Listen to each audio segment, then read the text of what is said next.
రాష్ట్రపతి అభ్యర్థి రామ్నాథ్ కోవింద్ బేగంపేట్ ఎయిర్పోర్ట్ కు చేరుకున్నారు. టీఆర్ఎస్ బీజేపీ నేతలు ఘన స్వాగతం పలికారు. తనకు మద్దతు కోరేందుకు ఎమ్మెల్యేలు ఎంపీలతో భేటీ కానున్నారు కోవింద్. ఇక దీనిపై మరింత సమాచారం మా రిపోర్టర్ సత్యనారాయణ అందిస్తారు. సత్యనారాయణ, ప్రస్తుతం కోవింద్ బేగంపేట్ ఎయిర్పోర్ట్ కు చేరుకున్నట్లు తెలుస్తుంది. దీనిపై అప్డేట్.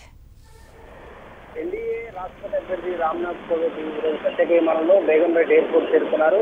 అక్కడ బీజేపీ టీఆర్ఎస్ నాయకులు భారీ ఘన స్వాగతం పలికారు. బీజేపీ కార్యకర్తలు ఆయన స్వాగతం బేగంపేట్ ఎయిర్పోర్ట్ లో స్వాగతం పలికారు. అయితే ఆయనను రిసీవ్ చేసుకోవడానికి టీఆర్ఎస్ పార్టీ చెందిన మంత్రులు, రాష్ట్ర మంత్రులు నాయన Narasimha Reddy, deputy CM Mahmood Ali, Harish Rao TRS party నుంచి రాగా, బీజేపీ నుంచి బీజేపీ రాష్ట్ర అధ్యక్షుడు కేంద్ర మంత్రులు వెంకయ్య నాయుడు, దత్తాత్రేయ, కిషన్ రెడ్డితో పాటు పార్టీ నాయకులందరూ కూడా బేగంపేట్ ఎయిర్పోర్ట్ చేరుకున్నారు. అక్కడ నుంచి ఆయన హరిత ప్లాజాలో బీజేపీ ఇప్పుడే హరిత ప్లాజాకు చేరుకున్నారు. అక్కడ బీజేపీ ఎమ్మెల్యేలు ఎంపీలతో సమావేశం కాబోతున్నారు. మొత్తంగా ఈరోజు ఎన్నికల ప్రచారంలో భాగంగా తనకు మద్దతు ఇవ్వాలని టీఆర్ఎస్, బీజేపీ, అదేవిధంగా వైసీపీ ఎమ్మెల్యేలతో భేటీ కాబోతున్నారు. హరిత ప్లాజాలో భేటీ అనంతరం పార్కాయత్లో వైసీపీ ఎమ్మెల్యేలతో భేటీ కాబోతున్నారు. అనంతరం అధికార పార్టీ టీఆర్ఎస్ పార్టీతో ఈ నెక్లెస్ రోడ్ లో ఉన్న గార్డెన్ లో ఆయన అక్కడ ప్రత్యేక సమావేశం కాబోతున్నారు. ఈ రోజు ఈ మూడు పార్టీలతో సమావేశం అనంతరం ఆయన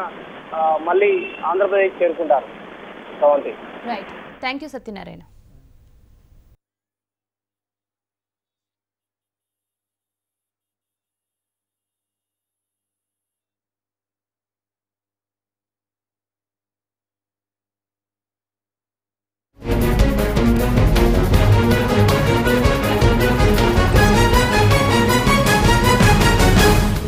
జేడిమెట్ల షాపూర్ నగర్లో వివాహిత